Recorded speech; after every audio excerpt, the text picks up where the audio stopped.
पिछले चैप्टर की last class है हमारी, क्लास जल्दी खत्म हो जाएगी शायद। और उसके बाद न्यूक्लियाई, सैटरडे को हम लोग न्यूक्लियाई खत्म कर देंगे और बाकी 2 क्लास में सेमीकंडक्टर खत्म हो जाएगा। ठीक, चलिए भाई, तो हम लोग कहाँ पहुंच गए थे?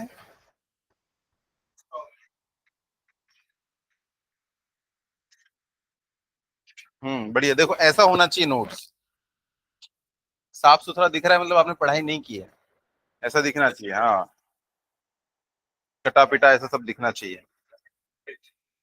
चलो भाई, सबसे पहले बताओ कौन सी स्पेक्ट्रल सीरीज सबसे पहले दिखाई दी थी? हाँ, बामर। क्यों बामर? क्योंकि वो विजिबल थी। वो दिखी तो हमें लगा कि शायद कुछ इनविजिबल वाली भी होगी जो हमको दिखती नहीं है। तो फिर हमें पता चला अलग अलग, जैसे लेमैन है, बामर है, पास्टन है, ब्रैकेट है और पॉइंट। ये सब सीरीज हम लोगों को पता चली। ठीक है, चलो भाई, तो लास्ट हम लोग यहाँ पहुंच गए थे, कहाँ तक के? Paschen series, energy level diagram. तो मैंने आप लोगों को एनर्जी लेवल डायग्राम भी बता दिया था। देखते हैं कितना याद है एनर्जी लेवल डायग्राम। ये पहला ऑर्बिट है। पहला ऑर्बिट, यहाँ पे एनर्जी कितनी होती है? -13.6 इलेक्ट्रॉन वोल्ट। इसके ऊपर वाले में कितनी होती है? -3.4 इलेक्ट्रॉन वोल्ट। इसके ऊपर वाले में -1.51 इलेक्ट्रॉन वोल्ट। इसके ऊपर बताओ। 0.85 इलेक्ट्रॉन वोल्ट। अभी तक की याद हो जाना चाहिए। -0.54, -0.37 इलेक्ट्रॉन वोल्ट। तो यहाँ पे देखो, ये सबसे ग्राउंड है। उसके बाद ये सेकेंड ऑर्बिट है। यहाँ पे आप लिख सकते हो n=1, n=2।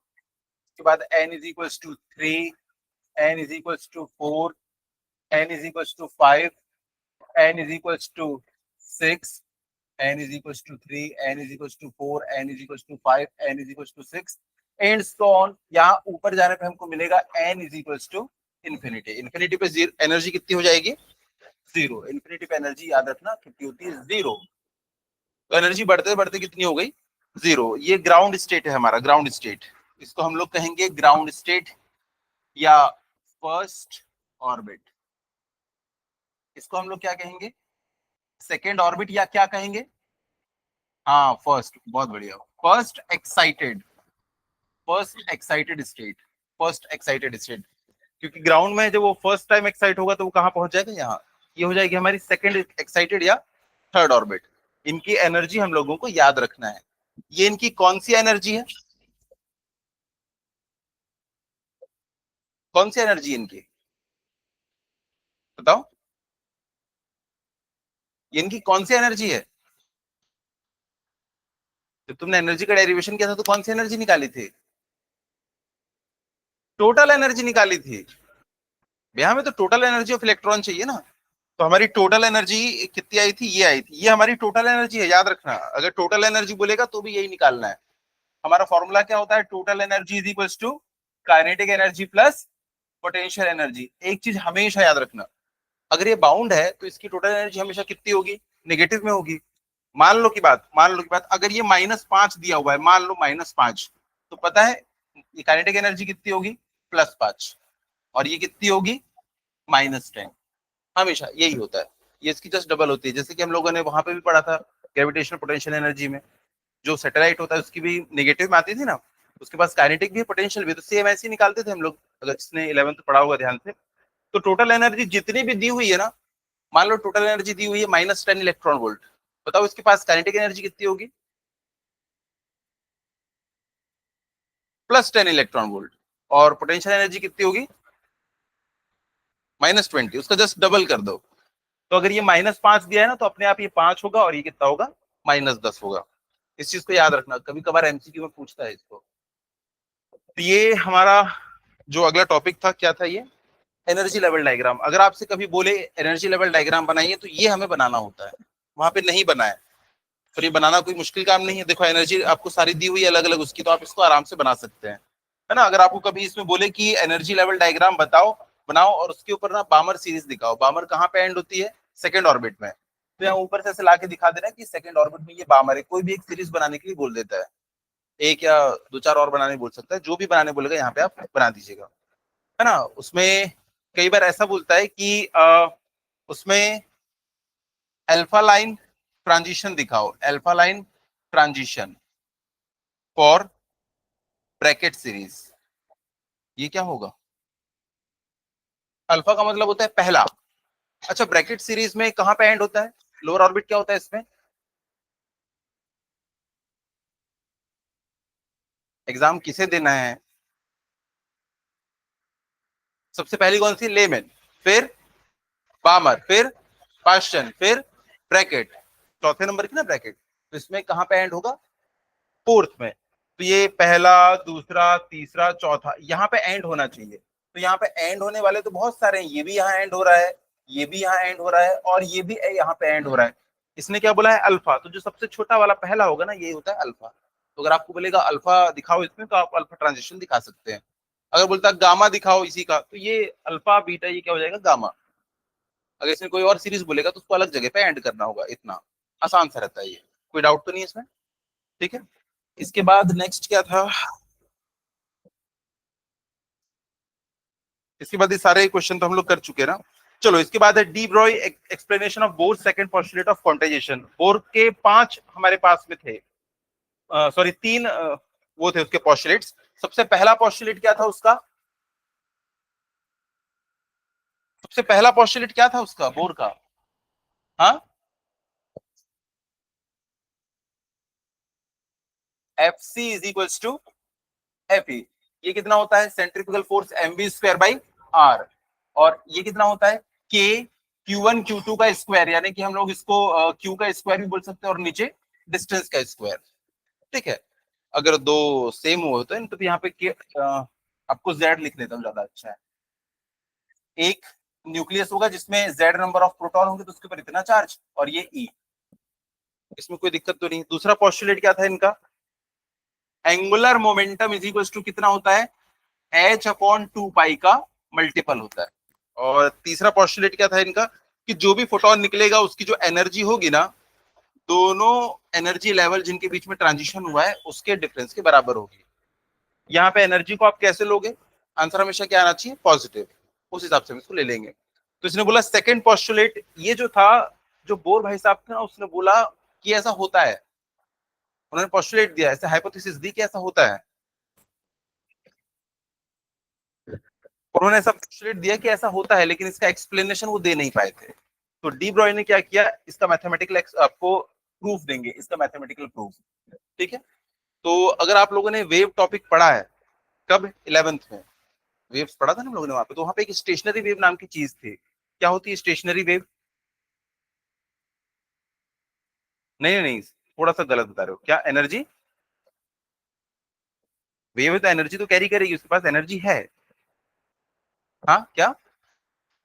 कोई बोल रहा है, आवाज आ रही? एनर्जी लूज नहीं करती है। स्टेशनरी वेव इसीलिए बोलते हैं कि वेव दिख तो रही है, लेकिन वो ना अपनी एनर्जी को लूज नहीं कर रही है। एनर्जी को लूज नहीं कर रही है। देखो, अगर वहां पे मैंने एक रस्सी बांधी, उसका एक एंड मैंने यहाँ पे पकड़ा, और अगर मैं उसको ऐसे झटका दूंगा, तो आपको एक वेव जाती हुई दिखाई देगी।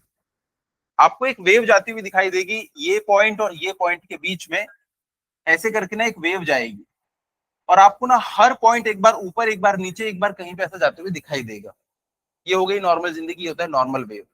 लेकिन जो स्टेशनरी वेव होती है ना, उसमें हर पॉइंट जो होता है ना, उसको कुछ असाइन किया जाता है कि आप इतनी जगह पे जा सकते हो।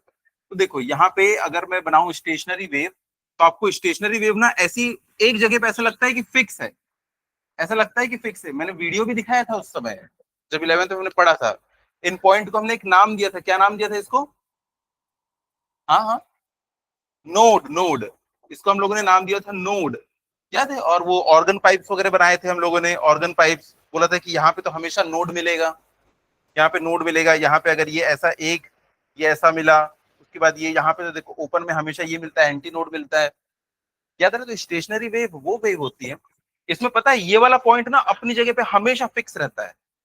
ये वाला पॉइंट जो है ना देखो सबसे ज्यादा ऊपर नीचे मूव कर रहा है, ये वाला पॉइंट थोड़ा कम ऊपर नीचे मूव कर रहा है, ये वाला पॉइंट और कम, ये वाला पॉइंट अपनी जगह फिक्स रहता है। इनको हम कहते हैं स्टेशनरी वेव। और स्टेशनरी वेव की खास बात होती है कि इसमें कभी भी एनर्जी रेडिएट नहीं होती। सीधा सीधा मतलब अगर बताऊं कि अगर इसको आपने परफेक्ट वैक्यूम में रखा है ना तो ये हमेशा ऐसा वाइब्रेट करता रहेगा। अगर आपने एक रस्सी बांधी और उसको ऐसे डिस्टर्ब किया तो थोड़ी देर के बाद उसका वाइब्रेशन खत्म हो जाता है ना। लेकिन अगर आपने उसको स्टेशनरी वेव दी वहां पे, स्टेशनरी वेव बनाने की कंडीशन थी, किसी को याद है क्या कि अगर स्ट्रिंग की लेंथ कितनी है एल, एल किसके बराबर होता है तो स्टेशनरी वेव मिलती है? हाँ हाँ बताओ बताओ। जब एल किसके इक्वल हो, या तो लैम्डा के इक्वल हो, यानी कि ना एक पूरी वेव बनना चाहिए। एक अगर पूरी वेव बनेगी तो भी यहाँ पे स्टेशनरी वेव मिलेगी। वहां पर ना पूरा मैंने आप लोगों को डिराइव करके दिखाया था। एक वेव इधर से जाती है, एक वेव उधर से आती है। हमने वीडियो भी देखा था, याद है? वैसे करके झटका देता है, वहां से रिफ्लेक्ट होकर आती है 180 डिग्री पे। अभी मोटा मोटा इतना याद रखो कि जब भी इस स्ट्रिंग की लेंथ लैम्डा के मल्टीपल में होती थी, या तो लैम्डा, या तो 2 लैम्डा, या तो 3 लैम्डा, या L is equal to N lambda, तो हमेशा क्या मिलती है? Stationary wave. हमेशा स्टेशनरी वेव। स्टेशनरी वेव का मतलब होता है जो ना ऐसा आपको फिक्स टाइप की दिखाई देती है, इसका ये वाला पॉइंट, ये वाला पॉइंट हमेशा यहीं पे रहेगा। तो स्टेशनरी वेव हमको दिखाई देती है। और स्टेशनरी वेव की खास बात क्या है? उसमें एनर्जी रेडिएट नहीं होती। तो यहीं पे डी ब्रॉय ने भी बताया कि यहाँ पे ना कुछ ऐसे ऑर्बिट्स हैं, कुछ ऐसे ऑर्बिट्स होंगे, देखो ये हमारा न्यूक्लियस है, और ये जो ऑर्बिट है, ये ऑर्बिट, इसकी जो लेंथ है ना ये एग्जैक्टली किसके बराबर होगी? जो भी फोटोन, जो भी इलेक्ट्रॉन यहाँ पे मूव कर रहा है, आपको पता है ना बहुत छोटे पार्टिकल जब मोशन में रहते हैं तो उनके साथ में एक वेव अटैच होती है, ड्यूअल नेचर में आपने पढ़ा है। तो जो इलेक्ट्रॉन है, अगर उसका जो एक वेवलेंथ है, अगर इसकी जो सरकमफेरेंस है, इस पूरे ऑर्बिट की जो सरकमफेरेंस है, सरकमफेरेंस कितनी होगी? 2 पाई आर। अगर ये एन लैम्डा के इक्वल है, जैसे वहां पे अगर स्ट्रिंग की लेंथ एन लैम्डा के बराबर होती थी तो हमें क्या मिलता था? एक स्टेशनरी वेव। तो यहाँ पे भी उन्होंने बोला कि अगर इस पूरे पाथ की लेंथ इसके वेवलेंथ के मल्टीपल में है तो हमेशा आपको क्या मिलेगी? स्टेशनरी वेव मिलेगी। ये इन्होंने एक इंपॉर्टेंट पोस्टुलेट दिया। अब यहाँ पे देखो वेव बनाते हैं, अगर इलेक्ट्रॉन जो है वो वेव बन गया, तो देखो अगर वो वेव बन गया तो ये देखो, ये उसने पहली बार कवर किया, ये दूसरी बार, और ये तीसरी बार। दिखाई दे रहा है 3 वेव? ये देखो पहली वेव यहाँ से शुरू हुई, यहाँ पे खत्म, ये दूसरी वेव यहाँ से शुरू हुई, यहाँ खत्म, तीसरी वेव। तो देखो यहाँ पे ये जो पूरा का पूरा ऑर्बिट है, इसके सरकमफेरेंस कितना है? 3 लैम्डा के बराबर। 3 बार वेव बनी ना, तो ये 3 लैम्डा के बराबर। तो जब भी एन लैम्डा के बराबर होगा ना 2 पाई आर, तब हमेशा हमको क्या मिलेगा? Stationery orbit. और स्टेशनरी ऑर्बिट मिलेगा तो वहां पे एनर्जी क्या होगी? कभी रेडिएट नहीं होगी, ऐसा उसका कहना है। कि जब भी इसकी सरकमफेरेंस एन लैम्डा के मल्टीपल में होगी, तब तक वहां पे स्टेशनरी वेव मिलेगी हमको, वहां पे कोई एनर्जी रेडिएट नहीं करेगी। हमारा डाउट एक ही चीज था कि जब ये इलेक्ट्रॉन इसके चारों तरफ चक्कर लगा रहा है, ऐसे चक्कर लगा रहा है, तो ये इसकी वेलोसिटी हमेशा क्या हो रही है? चेंज। और अगर वेलोसिटी चेंज हो रही है, इसका मतलब क्या है? इसके पास एक्सेलरेशन। और जब भी कोई चार्ज एक्सेलरेटेड होता है तो वो क्या निकालता है? Electromagnetic waves. तो वही हमें समझ में नहीं आ रहा था, तो उन्होंने बोला कि भैया यहाँ पे जो चक्कर लगा रहा है ना स्टेशनरी ऑर्बिट में, स्टेशनरी ऑर्बिट, तो यहाँ पे जैसे स्टेशनरी वेव का कॉन्सेप्ट है, उसने इसको यूज किया, बोला कि ये ऐसे ऑर्बिट्स होते हैं जिसमें ना वो एनर्जी रेडिएट नहीं करता। अगर एनर्जी रेडिएट नहीं कर रहा है तो उसकी एनर्जी क्या होगी? कांस्टेंट। और वो हमेशा ऐसा चक्कर लगा सकता है। तो उनसे पूछा गया क्या कंडीशन होती है, तो उन्होंने बोला मैंने 11th में पढ़ा था कि जब भी लेंथ ऑफ द स्ट्रिंग ना वेवलेंथ के मल्टीपल के बराबर होती है। यहाँ पे लेंथ ऑफ स्ट्रिंग क्या ले लेंगे हम लोग? पूरा ऑर्बिट का सरकमफेरेंस। तो ये ऑर्बिट का सरकमफेरेंस अगर लैम्डा के मल्टीपल में है तो हमेशा क्या मिलेगी हमको? स्टेशनरी वेव मिलेगी। लेकिन अभी भी तो वो नहीं आया जो हमको चाहिए। हमें क्या चाहिए? M B R is equal to N H upon 2 pi. तो यहाँ पे देखो एक और तुमने पढ़ा था कि क्या था? H by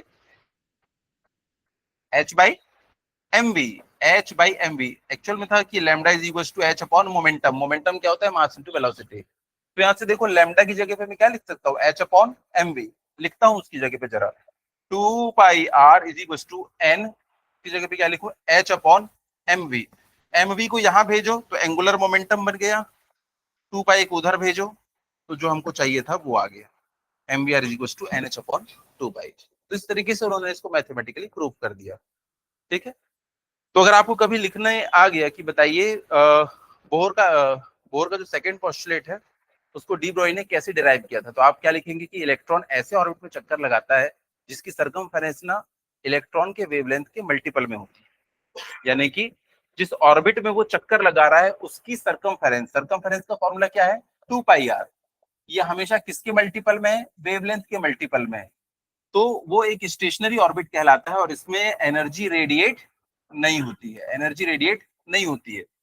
also we know that wavelength is equal to क्या होता है, h upon mv, putting 2 in 1, तो यहां से हमको क्या मिल जाएगा, 2πr is equal to n h upon mv। इसको थोड़ा सा अरेंज करेंगे तो हमको मिल जाएगा mvr is equal to nh upon 2π। इसको लिखो तो खुद से।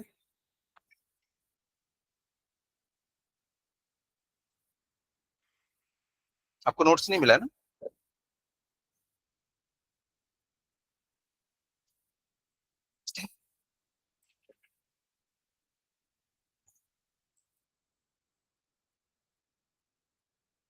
हाँ, अंदर चला गया।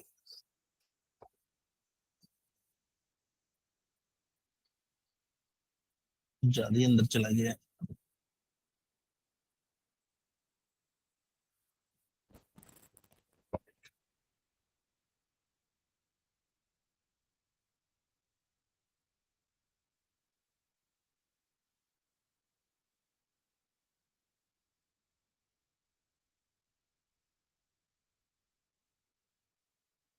हम्म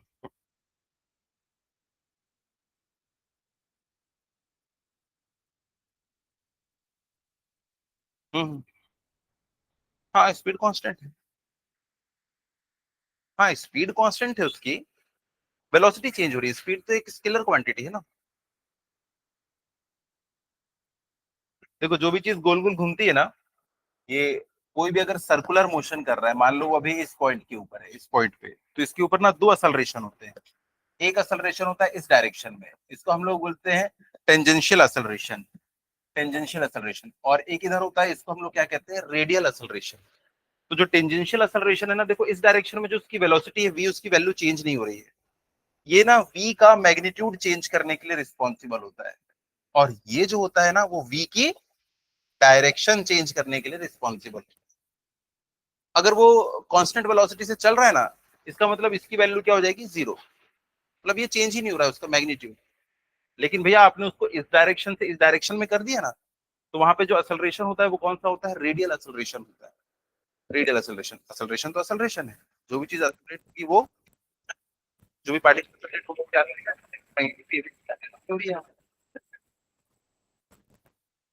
तो यहाँ पे आप देखना ऑर्बिट में, इसका जो ऑर्बिट है इसमें देखो ये 3 बार वेव बनी है, n इज टू 3, इसमें 4 बार, इसमें 5 बार, इसमें 6 बार। ये डेरिवेशन तो है इसमें। Limitation of Bohr's theory. The theory is applicable to only simplest atom like hydrogen with Z is equals to 1. ये जो थ्योरी है ये किसके लिए एप्लीकेबल है, सिर्फ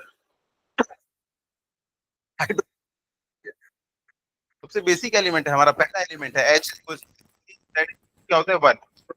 theory fails in case of atoms of other elements for which Z is equal to more than 1। तो हमेशा क्वेश्चन किसके लिए आना है, हमें हाइड्रोजन के लिए आना है। The theory does not explain why orbits of electrons are taken as circular while elliptical orbits are also possible, है ना। Bohr's theory does not say anything about the relative intensities of spectral lines। वहां पे जो spectral lines मिली थी ना, किसी की intensity बहुत ज्यादा थी, किसी की बहुत कम थी, तो उसका भी एक्सप्लेनेशन नहीं दे पाता है। Bohr's theory does not take into account the wave properties of electrons। फिर कुछ लिमिटेशंस है,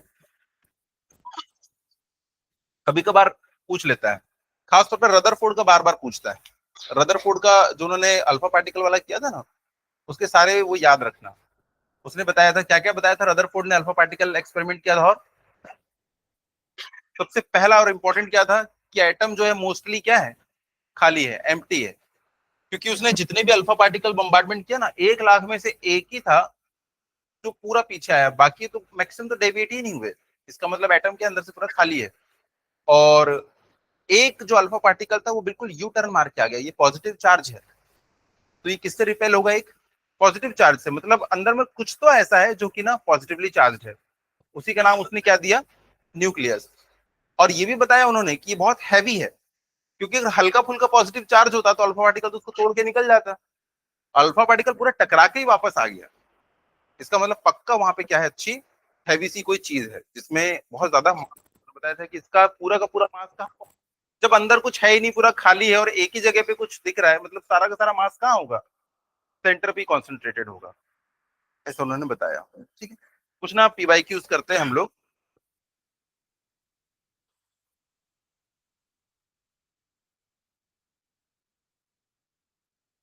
पहला क्वेश्चन है, an alpha particle approaches a gold nucleus in Geiger Marsden experiment with kinetic energy K, it momentarily stops at a distance d from the nucleus and reverses its direction, then d is proportional to।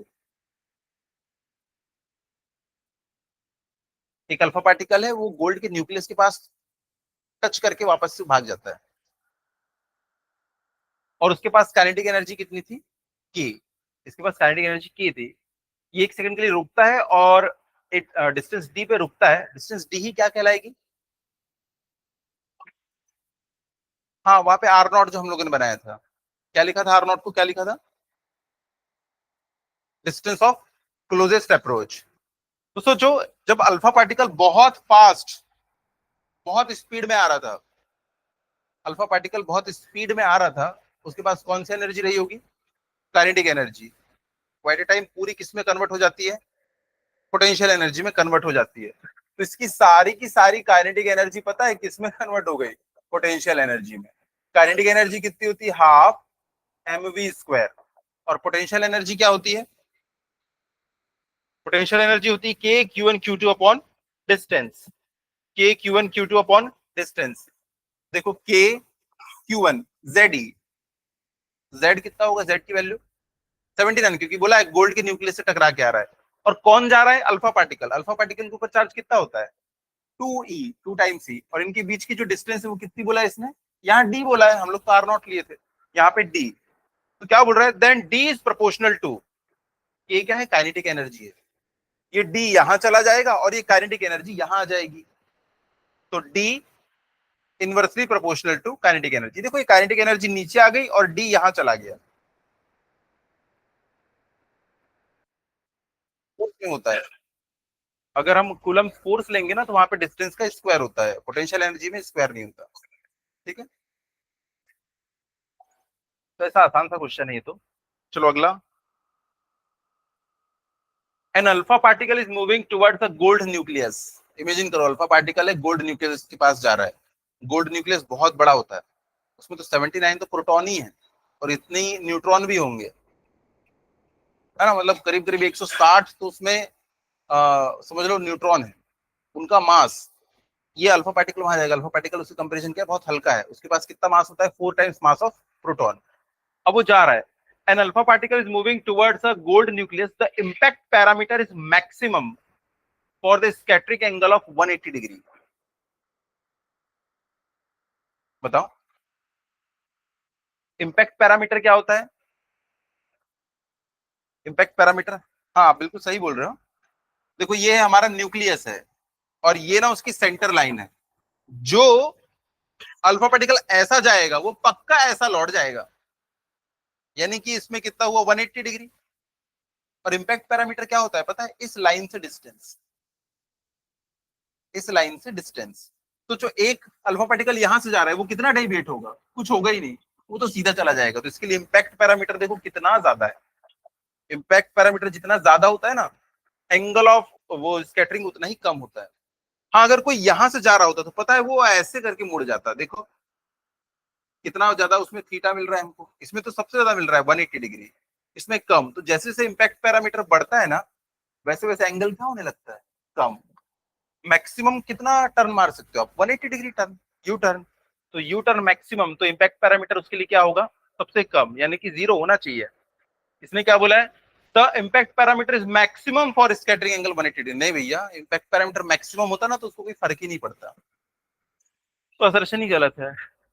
The impact parameter in an alpha particle scattering experiment does not depend upon the atomic number of target nucleus। Impact parameter का formula देखना, उसमें B is equal to क्या है,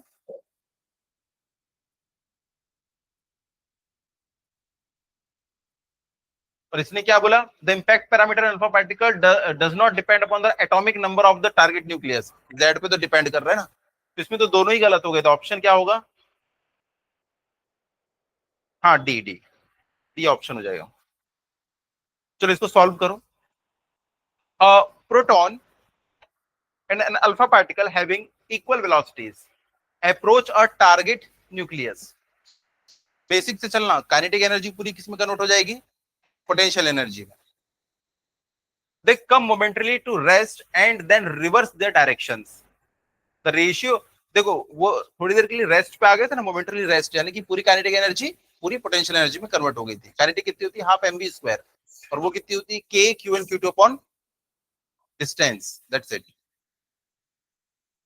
the ratio of the distance of closest approach, दोनों के लिए closest, दोनों के लिए आर की वैल्यू हमको निकालना है। कोशिश करो एक बार खुद से, फिर मैं बता रहा हूँ कौन कौन है और निकालना क्या है।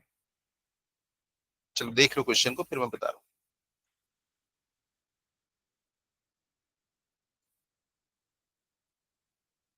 नोट्स का है, हाँ, ये वाला फॉर्मूला देखो, ये कैसे आया था? काइनेटिक एनर्जी पोटेंशियल एनर्जी को हमने इक्वेट किया था, मैं इसी का यूज करूंगा अभी। हाँ, याद रखना, एक प्रोटॉन है उसका मास अलग होता है, अल्फा पार्टिकल का मास ना अलग होता है। प्रोटॉन से कितना हैवी है? वो 4 टाइम्स हैवी है, और उसके ऊपर चार्ज ना प्रोटॉन से डबल होता है।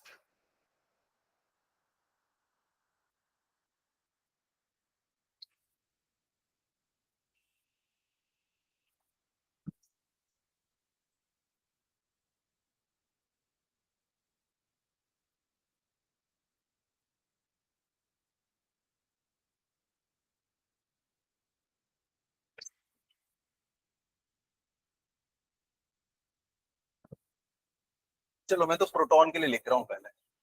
प्रोटॉन के लिए काइनेटिक एनर्जी पूरी की पूरी पोटेंशियल एनर्जी में कन्वर्ट हो जाएगी। कैसे पता? बोला उसने, रुक जाता है। अच्छा, काइनेटिक एनर्जी कितनी होती है? Half M. एम किसका? प्रोटॉन का। वेलोसिटी का, दोनों के लिए वेलोसिटी सेम रहती है, इसलिए वीपी नहीं लिखा हूं। चलो, पोटेंशियल एनर्जी कितनी होती है? K Q one. तो जो न्यूक्लियस से टकराने वाला है, पता नहीं उसमें कितने प्रोटॉन है, तो मैंने जेड लिख लिया। लेकिन कौन टकराने वाला है? प्रोटॉन। प्रोटॉन के ऊपर चार्ज कितना होता है? ई डिवाइडेड बाई, चलो इसको मैं R1 लिख देता हूँ या RP लिख देता हूँ प्रोटॉन के लिए। भाई वो एक डिस्टेंस पे जाके रुका होगा ना प्रोटॉन, ये इसके लिए क्लोजेस्ट डिस्टेंस है। तुम देखो, इसको दिखा रहा हूं मैं, यहाँ पे ये न्यूक्लियस था, ये जिसमें जेड नंबर ऑफ चार्ज थे, देखो जेड नंबर। अब ये प्रोटॉन चला चला चला चला और यहां तक के पहुंच गया वो। यहाँ पे देखो, उसके ऊपर भी पॉजिटिव चार्ज है ना, यहाँ पे गया और इसने इतना उसको अपना रिपेल किया कि वो यहाँ पे रुक के अब वापस जाएगा। इस पॉइंट पे देखो, इस पॉइंट पे सारी की सारी काइनेटिक एनर्जी कितनी हो गई? 0। रुक गया है क्योंकि वो, लेकिन एनर्जी तो खत्म नहीं होती। अब जैसे इसको यहाँ छोड़ोगे ना, ये भाग जाएगा। इसके पास क्या आ चुकी है? Potential energy. ये डिस्टेंस है इनके बीच की, इसको मैंने R1 नाम दिया है। तो यहाँ पे जो पोटेंशियल एनर्जी होती है ना, दो चार्ज के बीच में पोटेंशियल एनर्जी कैसे निकालते हैं? के, एक का चार्ज मल्टीप्लाइड बाय दूसरे का चार्ज डिवाइडेड बाय उनके बीच की डिस्टेंस। इसके ऊपर जो चार्ज है ना, वो है जेड ई। प्रोटॉन के ऊपर सिर्फ ई चार्ज होता है। तो फॉर्मूला क्या होता है हमारा पोटेंशियल एनर्जी का? के लिखते हैं, फिर पहले वाले का चार्ज, दूसरे वाले का चार्ज और इनके बीच की डिस्टेंस। इसलिए देखो, मैंने पहले वाले का चार्ज लिखा है जेड ई, दूसरे वाले का चार्ज है ई, क्योंकि प्रोटॉन है, और उनके बीच की डिस्टेंस आरपी। लेकिन यार सोचो, अल्फा पार्टिकल सेम वेलोसिटी से जा रहा है, उसके पास काइनेटिक एनर्जी अलग होगी ना, क्योंकि उसका मास ज्यादा होता है। सोचो, एक ट्रक और एक साइकिल दोनों सेम वेलोसिटी से जा रहे हैं, कौन दीवार को तोड़ देगा? क्यों? दोनों तो सेम वेलोसिटी से जा रहे हैं, मास ज्यादा है ना उसका, तो काइनेटिक एनर्जी उसके पास ज्यादा है। तो चलो यहां से मैं निकालता हूं RP. RP is equals to, ये क्या हो जाएगा? के जेड ई स्क्वायर अपॉन, इसको नीचे लिख लेता हूं, हाफ एम पी वेलोसिटी का स्क्वायर। अच्छा सोचो, अगर अल्फा पार्टिकल के लिए तुमको ये लिखना होता तो तुम क्या लिखते हैं? अल्फा पार्टिकल के लिए देखो, half mass of alpha, mass of alpha नहीं लिखते ना, सीधा क्या लिख देंगे? 4 टाइम्स मास ऑफ प्रोटॉन। तो इसको मैं लिख देता हूं 4 टाइम्स मास ऑफ प्रोटॉन, क्योंकि अल्फा के पास जो मास होता है ना, वो प्रोटॉन का 4 टाइम्स होता है। इसके पास वेलोसिटी तो सेम है, इज इक्वल्स टू के, न्यूक्लियस तो वही वाला है, लेकिन इसके पास जो है ना वो 2 इलेक्ट्रॉन का चार्ज होता है, इसलिए मैंने 2e लिखा है यहाँ पे। प्रोटॉन के पास 1 इलेक्ट्रॉन का चार्ज, अल्फा पार्टिकल के पास 2 इलेक्ट्रॉन का चार्ज, ये अल्फा ही नहीं है। मेरा 2 ढंग से नहीं बनता है, समझ लेना इसको, समझ जाओगे ना इसको। 2e डिवाइडेड बाई, अभी अलग डिस्टेंस तक के गया होगा, इसको मैंने बोल दिया आर अल्फा। यहाँ से आर अल्फा की वैल्यू निकालेंगे तो हमको कितनी मिलेगी, 2 k z e², ये 2 सामने आ गया, divided by half into 4 mass of proton into velocity का स्क्वायर। अच्छा, ये 2 से इस 4 को काट के 2 कर दो क्या? ये देखो, इसको कट कर दिया और इसको 2 बना दिया, ये देखो इसको मैंने 2 बना दिया। तो देखो इसके पास, देखो दोनों एक्सप्रेशन सेम दिख रहे हैं, बस उसमें क्या दिख रहा है, नीचे 2। तो यहां से देखो, अगर आपको बोला है इनकी वेलोसिटी, इसका रेशियो निकालो क्लोजेस्ट अप्रोच का, दिस डिवाइड बाई वो, दिस डिवाइड बाई वो, इससे डिवाइड करने से अच्छा इसका उल्टा करके मल्टीप्लाई करो तो 2 ऊपर आ जाएगा। वैसे भी देखो, इसके लिए जो आर है, इसके लिए जो आर है वो आधा है इसका, नीचे 2 आ गया ना उसमें, तो हम लोग क्या लिख सकते हैं इसको, 2:1। समझ में आया कि नहीं आया?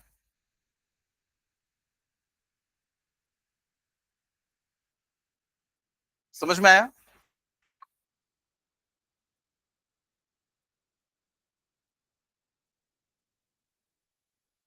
इसलिए क्लास क्लास बिल्कुल मिस मत किया करो। पहली क्लास में हम लोगों ने जो डिस्कस किया था, क्या क्लास में पढ़ने से ना याद भी होती है चीजें धीरे धीरे। The impact parameter for an alpha particle approaching a target nucleus is maximum when the scattering angle is, impact parameter for an alpha particle, ये तो ऐसे ही बता दोगे बिना फॉर्मूले वार्मूले के। बी की वैल्यू मैक्सिमम कब होगी, जब थीटा कितना हो। देखो, ये हमारा ना न्यूक्लियस था, अल्फा पार्टिकल थोड़ा सा ऐसा आया ना तो पता है ऐसा चला गया, देखो ओरिजिनल पाथ से वो कितना ज्यादा डेविएट कर गया, मान लो ये कितना है 160 डिग्री, लेकिन अगर वो थोड़ा और ऊपर से आएगा, यानी कि इम्पैक्ट पैरामीटर ज्यादा है, तो पता है वो थोड़ा सा कम डिफ्लेक्ट होगा। इस बार कितना हुआ, सिर्फ 45 degree.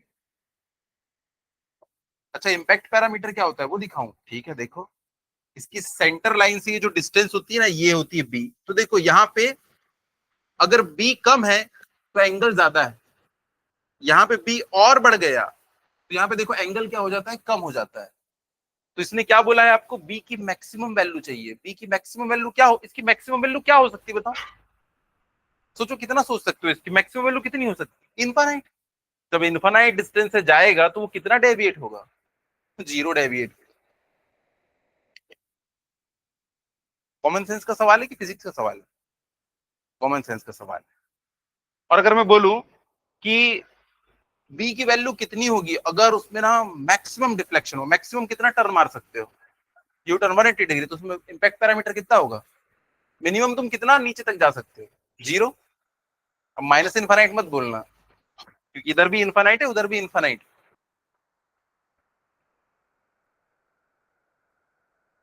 Which of the following statement is not correct according to Rutherford model. Rutherford model आप लोगों ने पढ़ा है, बताओ कौन सा स्टेटमेंट करेक्ट नहीं है। क्या रदरफोर्ड ने बोला था most of the space inside atom is empty? हाँ बोला है उसने। The electron revolve around a nucleus under the influence of coulomb force acting on them. चलो अभी पता नहीं है तो इसको नहीं नहीं देखते। Most part of the mass of the atom and its positive charge are concentrated at its centre. ये तो बोला है भैया, अल्फा पार्टिकल एक वापिस आ गया था। क्या इन्होंने द स्टेबिलिटी ऑफ एटम बताया था क्या, कि वहां पे कैसे वो एनर्जी रेडिएट नहीं कर रहा है, ऐसा कुछ बताया था क्या? नहीं, तो भैया ये उन्होंने नहीं बताया था। तो यही क्या हो जाएगा हमारा, यही उन्होंने नहीं बताया था। The electron revolve around the nucleus under, ये उन्होंने बताया था, मतलब ये डायरेक्टली उन्होंने नहीं बताया था। लेकिन सोचो अगर यहाँ पे बीच में पॉजिटिव चार्ज और चारों तरफ अगर इलेक्ट्रॉन्स हैं तो जाके उसमें गिर जाना चाहिए। वो गिरेंगे क्यों नहीं, क्योंकि वो मोशन में है। और कैसे मोशन में, वो सर्कुलर मोशन में है। तो ये हमारी कॉमन अंडरस्टैंडिंग थी। ये तो ये चौथा वाला ये उन्होंने नहीं बताया था, ये किसने बताया था, बोर भाई साहब ने बताया था, लेकिन उनको सपना आया था कि एमवीआर इज इक्वल टू था एनएच अपॉन 2 पाई। उसको प्रूव किसने किया? डी ब्रॉय ने।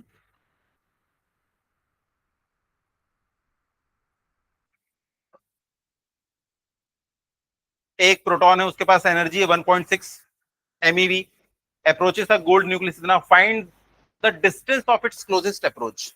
बताओ, जब वो क्लोज पहुंच जाएगा तब क्या होगा? उसकी काइनेटिक एनर्जी पोटेंशियल एनर्जी में कन्वर्ट हो जाएगी। उसकी सारी की सारी काइनेटिक एनर्जी उसकी पोटेंशियल एनर्जी में कन्वर्ट।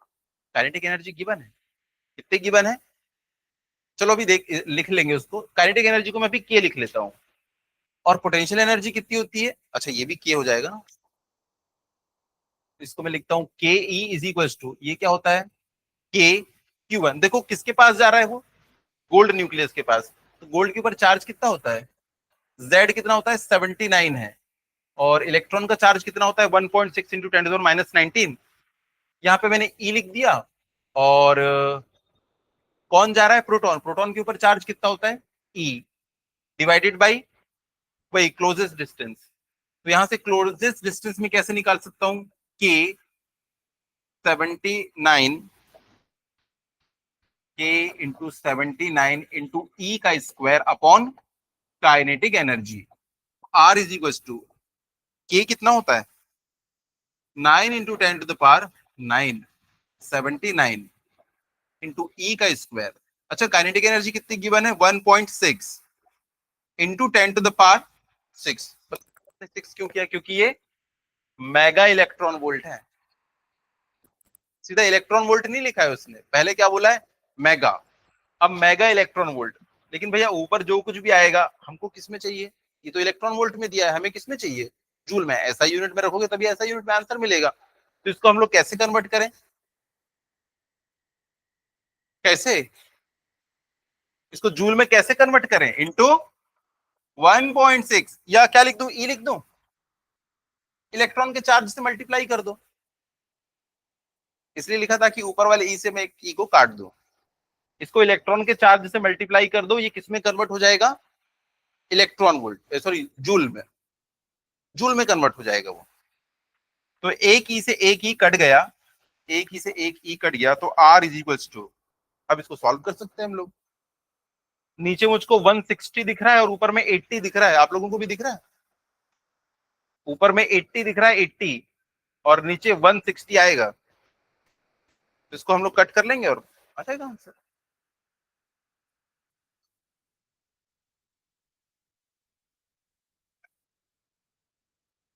बहुत सारे तरीके हैं।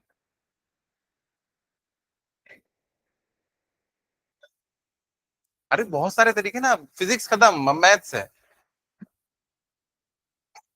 तुम क्या बोल रहे हो? इसको 1.6 लिखूंगा। हाँ तो 1. हाँ वैसे भी कट जाएगा। ये बोल रहे हैं 1.6 इंटू 10⁻90 लिखो, 1.6 से 1। बहुत सही, अच्छा दिमाग लगाया इन्होंने। समझ में आ गया ना कैसे सॉल्व करना है? अब कितना भी एनर्जी दिया हो, आपको सिर्फ क्या करना है? एनर्जी को नीचे ले जाना है। और बस ये ध्यान रखना है, इलेक्ट्रॉन वोल्ट को ना आप उसमें कन्वर्ट करना है, जूल में। बच्चे इसी को भूल जाते हैं। चलो ये भी क्वेश्चन बन जाएगा। इसके बाद देखो क्या है। इन गीगा Marsden experiment the closest approach is considerably large than the sum of the radius. ये आप लोग के सिलेबस में है नहीं है अब, ठीक है, इसलिए इसको छोड़ दो। अभी आया भी कब से? 2022 में आया था। चलो ये वाला बनाओ। The total energy of hydrogen atom in a state is minus 3.4 electron volt. What are the kinetic and potential energies of the electron? देखो टोटल एनर्जी दे रखा है -3.4। इसके पास काइनेटिक एनर्जी कितनी होगी? Positive 3.4 electron volt. और इसके पास पोटेंशियल एनर्जी कितनी होगी? -6.8 इलेक्ट्रॉन वोल्ट। इसका जस्ट डबल कर देना, वो पोटेंशियल एनर्जी, और इसी का साइन छुपा देना, तो ये क्या बन जाएगी? Kinetic energy. What result do you expect if alpha particle scattering experiment is repeated? इसको अगर तुम रिपीट कर रहे हो using a thin sheet of hydrogen, hydrogen की शीट बना दी तुमने इन प्लेस ऑफ गोल्ड। लेकिन शीट बनाओगे कैसे? हाइड्रोजन को सॉलिडिफाई करके। हाइड्रोजन 14 केल्विन पे सॉलिडिफाई हो जाती है।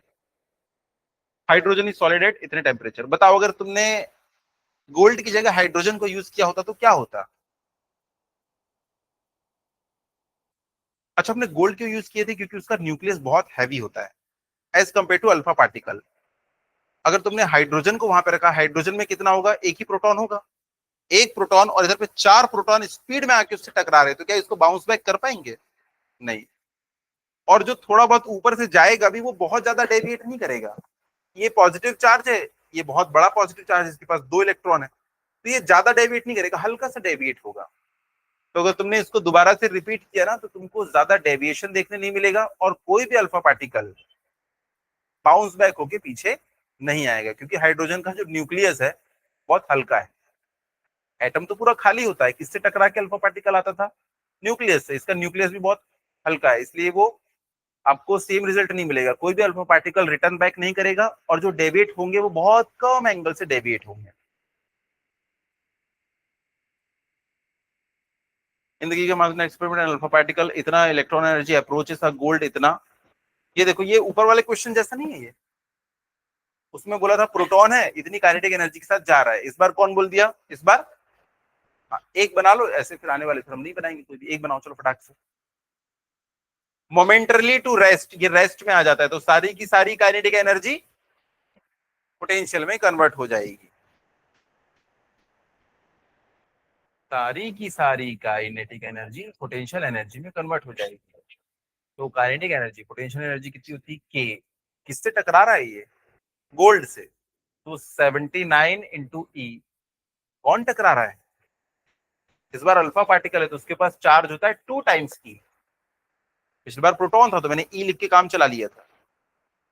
अरे अल्फा समझ जाओ ना यार। ठीक है। हाँ, ये 2E डिवाइडेड बाई आर। यहां से आर इज इक्वल टू के,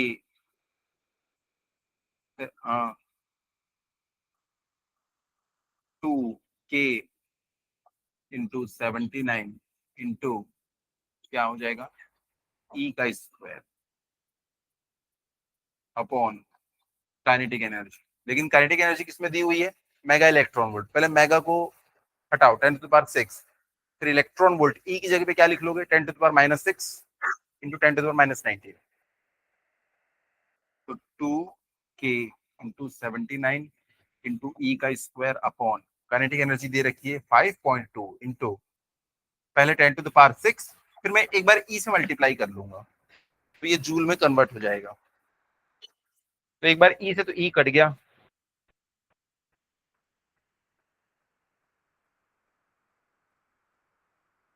अच्छा, 512 है ना?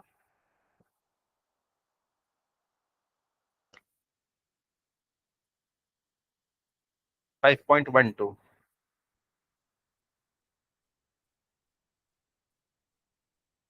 नीचे 512 है, ऊपर में मेरे को एक दो दिख रहा है, दो से तो ये चला जाएगा, कितना बन जाएगा, 2.56।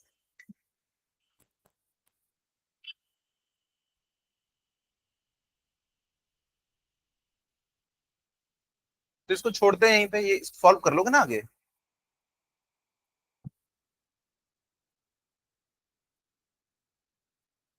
तो देखो, मैथ्स का पोर्शन मैं आप लोगों के लिए छोड़ रहा हूँ, इसको आप लोग कर लोगे, मुझे इतना यकीन है।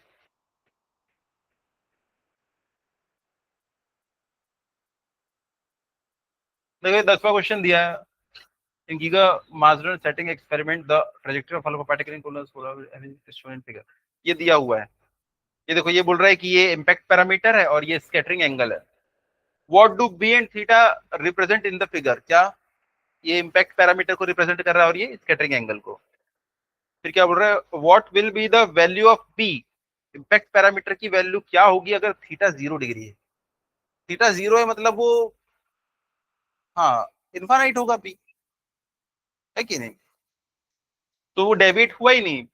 थीटा की वैल्यू 0 किसके लिए होगी? ये वाले के लिए जो एकदम इन्फानाइट डिस्टेंस। ज्यादा से ज्यादा लेना है हमको, मैक्सिमम नहीं बोलोगे आप, क्या बोलोगे, इन्फानाइट। और जब theta is equal to 180 degree है, तो बी की वैल्यू क्या होगी, 0 होगी। वैल्यू दो ना। Defined the distance of closest approach. क्या होता है बताओ। हाँ, बोलो बोलो।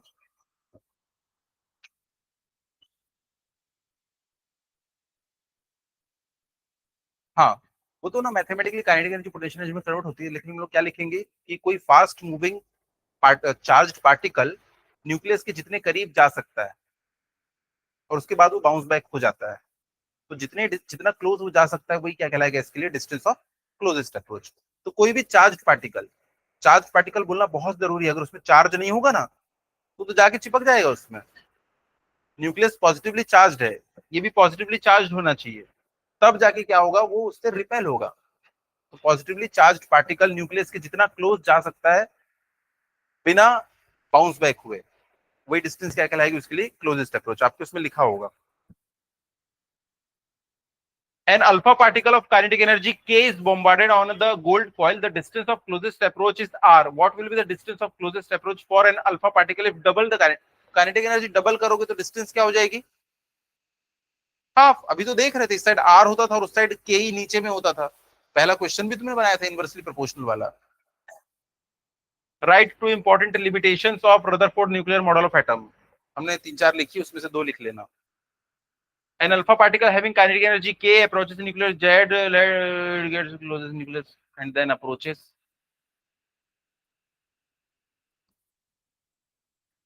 The distance d and reverse the direction, often expression for the closest distance. निकाल लोगे k is equals to pe करोगे, r को निकाल लोगे। A proton and an alpha particle approach a target nucleus in head-on position with equal velocity. Find the ratio of distance. अभी निकाल चुके थे हम लोग, 2:1 आया था, थोड़ी देर पहले निकाले हैं। The energy of hydrogen atom in an orbit is minus 1.51 electron volt. What are the kinetic and potential? बन जाएगा ये। The electron in a hydrogen atom is typically found at a distance of about itna meter from the nucleus, which is a diameter of about itna. Assuming the hydrogen atom to be a sphere of radius this much, what fraction of its volume is occupied by the nucleus? Question पढ़ो।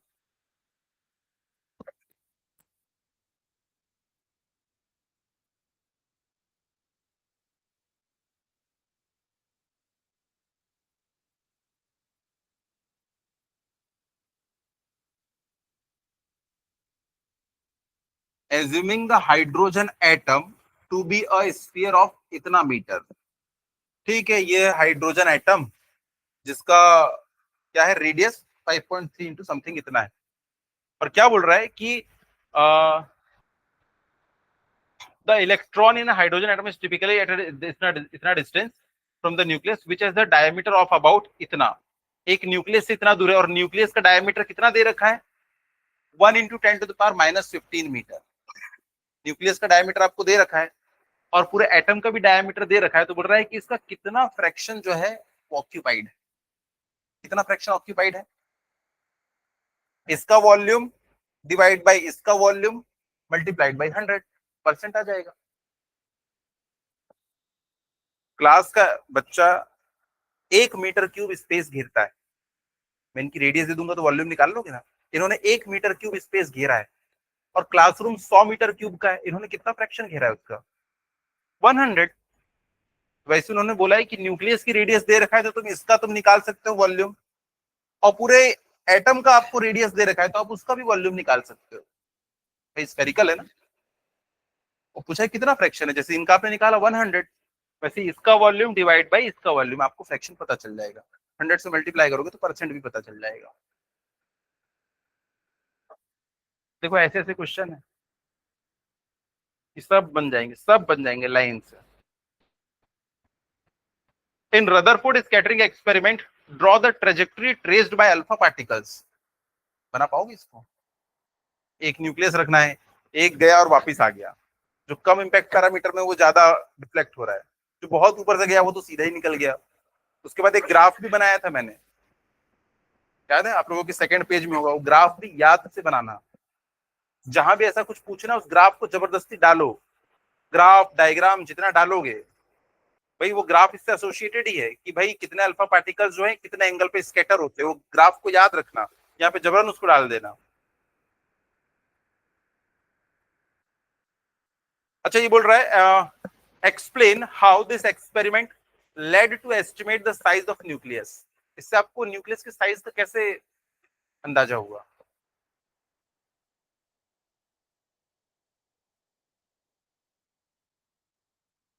हाँ most of the तो ऐसी पार हो जा रहे हैं, लेकिन nucleus का साइज, उसकी रेडियस कितनी, कैसे पता चल रहा है? आपने डिस्टेंस ऑफ क्लोजेस्ट अप्रोच निकाली कि वो जिससे भी बाउंस बैक हो रहा है उसके कितने करीब जा रहा है। हमारे पास अल्फा पार्टिकल की काइनेटिक एनर्जी थी, है कि नहीं, और पोटेंशियल एनर्जी को हम फॉर्मूले से निकाल सकते हैं। तो काइनेटिक और पोटेंशियल को इक्वेट किए, वहां से हमने क्लोजेस्ट डिस्टेंस ऑफ अप्रोच निकाला और बोला कि ये इतना ही पास जा रहा है, इससे ज्यादा पास नहीं जा पा रहा है, तो ऑलमोस्ट यही क्या होगा, न्यूक्लियस का साइज होगा। ठीक है, ऑलमोस्ट यही न्यूक्लियस का साइज होगा। तो ये 5 मार्क्स में पूछा हुआ है ये। इसका आप लोग स्कैटरिंग वाला डायग्राम बना सकते हो, ग्राफ बना सकते हो, और इस चीज को अपने शब्दों में लिख भी सकते हो। चलो एक दो क्वेश्चन और बनाओ, फिर छुट्टी करेंगे। चलो 2 क्वेश्चन बना लो, फिर छुट्टी। Energy levels A, B, and C of an atom corresponds to increasing values of energy. Energy increase हो रही है ए बी सी में, तो देखो ई ए से ज्यादा एनर्जी ई बी है, ई बी से ज्यादा ई सी है। Let λ1, λ2 and λ3 be the wavelength of radiation corresponding to transitions C to B, B to A and C to A। तो 3 लेवल में बना देता हूं। सबसे ज्यादा एनर्जी उसने किसमें बोला है? सी में है, फिर बी में है, फिर ए में है। तो देखो उसने बोला let λ1, λ2 and λ3 be the wavelength of radiation corresponding to transition C to B। C to B में इलेक्ट्रॉन जंप कर रहा है। जब ये C to B में जंप कर रहा है, तब इसने क्या निकाला होगा? एनर्जी निकाला होगा, फोटोन निकाला होगा एनर्जी वाला। उस फोटोन की वेवलेंथ कितनी होगी? λ1। उसके बाद अगला क्या बोला इसने? जो λ2 है वो corresponding to B to A, ये है λ2, ये है λ2। और तीसरा वाला क्या है? λ3, तीसरा वाला है λ3। जो उसने बोला वो मैंने लिखा। अब क्या बोल रहा है वो? Respectively the correct relation between λ1, λ2 and λ3 is. Class 4 का क्वेश्चन नहीं है।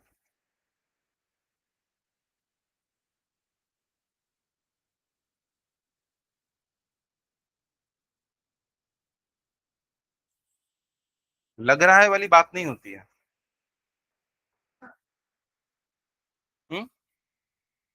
Option D. चलो एकदम बेसिक से चलते हैं। एक बात बताओ, यहां से यहां आया तो कुछ एनर्जी रिलीज हुई ना? ये दोनों एनर्जी का सम इस एनर्जी के सम के बराबर होगा। तो मैं लिख सकता हूं ई, इसको 3 नाम दे देते हैं, E3 is equal to E2 plus E1। अच्छा, फोटोन की एनर्जी कैसे निकालते हैं? H new 2 plus H new 1। New की जगह पे क्या लिख सकते हैं? HC। समझ में आ गया? तो रिलेशन क्या हो जाएगा? हाँ वही वही जो समझ गए। कहाँ का बी? डी।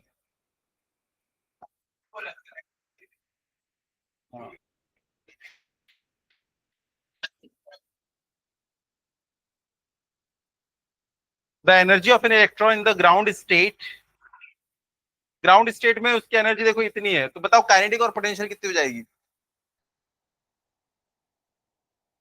तो इसका आंसर बताओ जल्दी।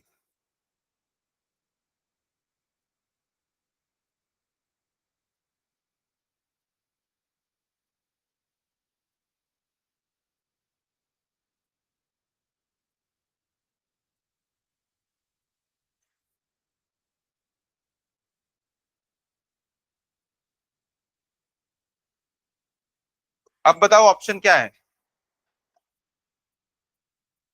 अभी भी इतना टाइम? क्या है ऑप्शन? Option E. अबे जब ऑप्शन में ही नहीं है वो तो मैंने लिखा है।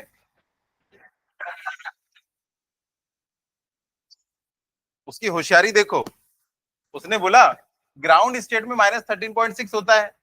अब बताओ फर्स्ट एक्साइटेड स्टेट का, अरे फर्स्ट एक्साइटेड स्टेट की एनर्जी कितनी होती है? -3.4 होती है ना। अगर ये ऑप्शन में होता और यहां होता, तो सबसे पहला क्या लगाते आप? अभी तो सोचो वो ऑप्शन में भी नहीं था, तो भी तुमने ढूंढ के उसको लगाया है। क्वेश्चन पूरा पढ़ना बहुत जरूरी है कि भैया पूछा क्या है उसने। कुछ बच्चे इसको लगा के आए होंगे कि ना पक्का उसने ना धोखे से इसको माइनस लिख लिया है, इसको प्लस लिख लिया है। उसने अपने क्वेश्चन पेपर में काट के इसको प्लस किया होगा, इसको माइनस, और लगाया होगा ए, है कि नहीं। तो उसने बताया कि ये भाई ये है, लेकिन उसने ग्राउंड स्टेट का नहीं पूछा, उसने फर्स्ट एक्साइटेड का पूछा है। तो ऐसा भविष्य में और हो सकता है, याद रखना।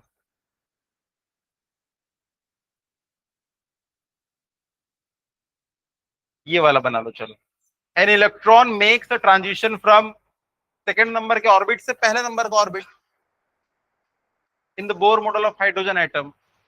इसका जो पीरियड ऑफ रिवॉल्यूशन मतलब टाइम ऑफ रिवॉल्यूशन, हाँ ये एक अच्छा चीज है, याद रखना कि जो भी टाइम पीरियड होता है ना वो एन क्यूब के प्रोपोर्शनल होता है।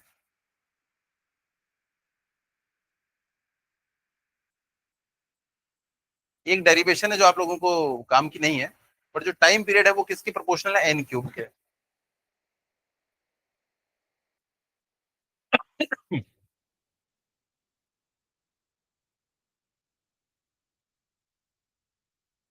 बताओ ना।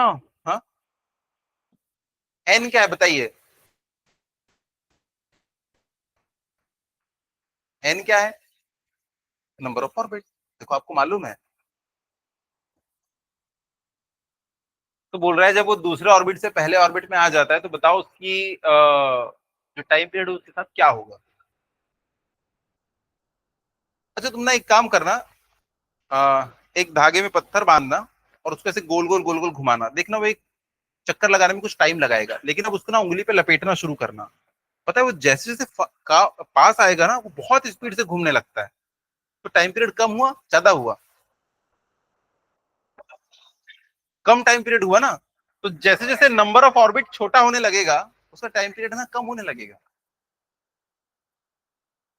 तो देखो जो दूसरे नंबर के ऑर्बिट में रहेगा तो उसका टाइम पीरियड क्या रहेगा, दो का क्यूब। कोई कांस्टेंट लगा लेंगे हम लोग यहाँ पे, एक कांस्टेंट ऑफ प्रोपोर्शनिटी लगा लेता हूँ। चलो यहाँ पे एक कांस्टेंट ऑफ प्रोपोर्शनिटी क्या, के। तो के इंटू इतना, और जब पहले नंबर में होगा तो के इंटू वन का क्यूब।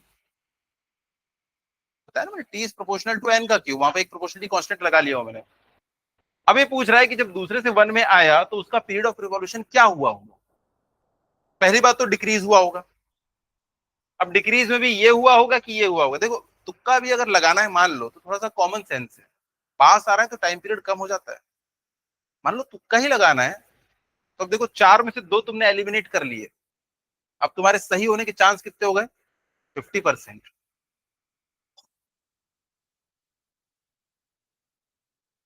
अरे बताओ ना वहां से। ये देखो, T1/T2 इज इक्वल टू क्या हो जाएगा, 1/8। तो T1 इज T2 से 8 गुना कम, मतलब कितने टाइम डिक्रीज हो गया। 1/8 कितना होता है, 0.125। क्योंकि 1/4 ना 100/4 कितना होता है, 25 होता है ना। तो वैसे मैंने याद रखा है 0.25, नीचे डबल हो गया तो वो 0.125।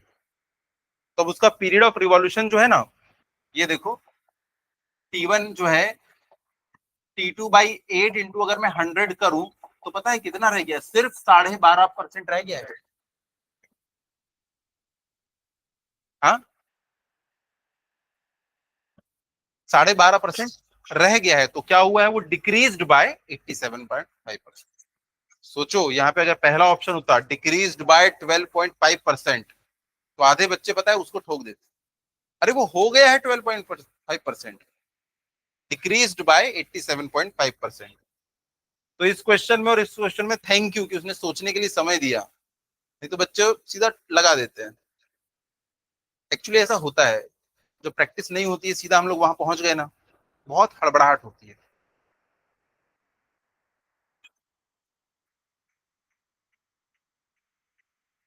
The radius of nth orbit in Bohr model of hydrogen atom is proportional to, इसको तो 1 लाख बार बना चुके हैं हम लोग।